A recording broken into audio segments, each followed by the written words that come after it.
Sehemu ya pili. Mvua ilinyesha tena.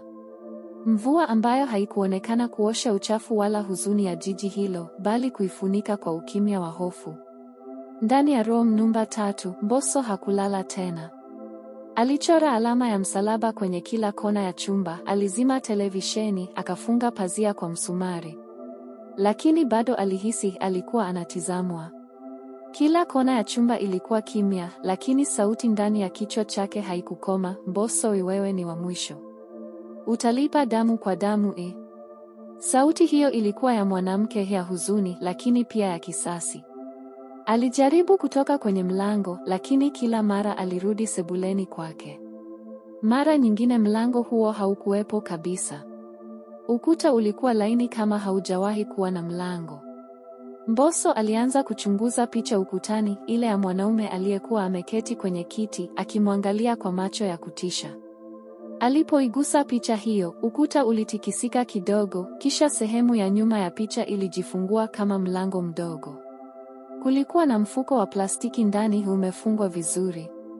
Alipoufungua, akaona kichwa cha ndege kilichokauka, kipande cha ngozi ya binadamu, na karatasi moja yenye maandishi ya damu. Aliyefunga hapa alifungwa naye. Mbosso alisikia sauti nyuma yake.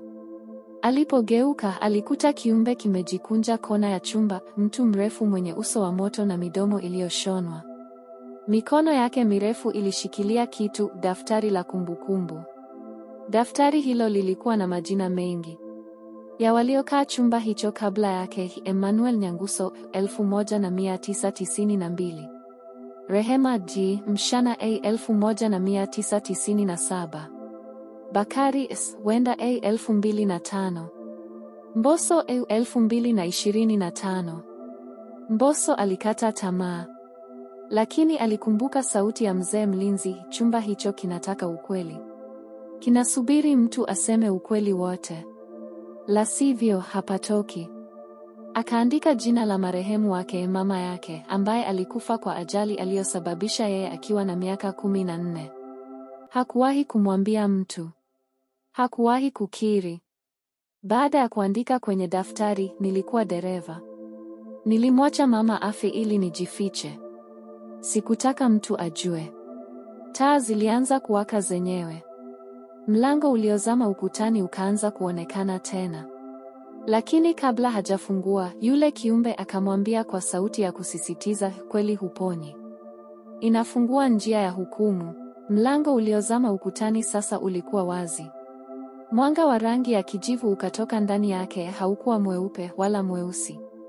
Ulionekana kama moshi wa roho zilizopotea.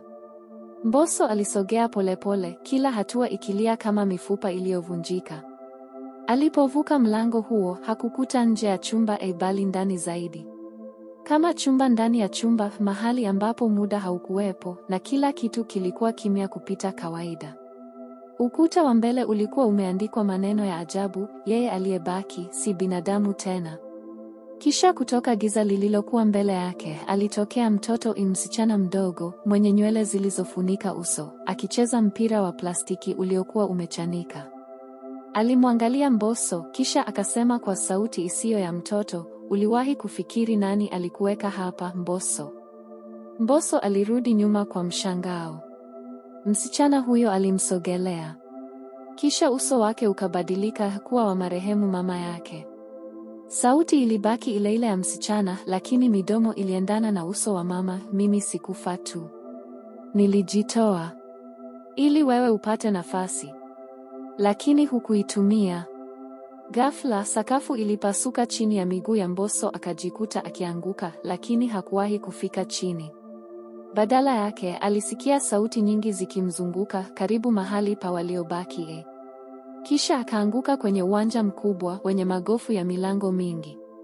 Kila mlango ulikuwa na jina na muda: room 2, mzimu wa ndoto; room 4, mchoro wa milele; room 1, mlango usiofunguka; room 3, yule aliyebaki. Mbosso alielewa. Hakukuwa na kutoka. Room namba 3 haikuwa chumba cha kawaida. Ilikuwa ni sehemu ya majaribio ya roho, na kila aliyefika pale alikuwa ni sehemu ya historia yake ya giza. Sauti ya yule kiumbe wa midomo iliyoshonwa ikasikika tena, lakini sasa ilikuwa ndani ya kichwa chake. Umefunguliwa. Sasa ni zamu yako kuamua nani anafuata. Ndani ya mkono wake wa kushoto alishikilia daftari la kumbukumbu.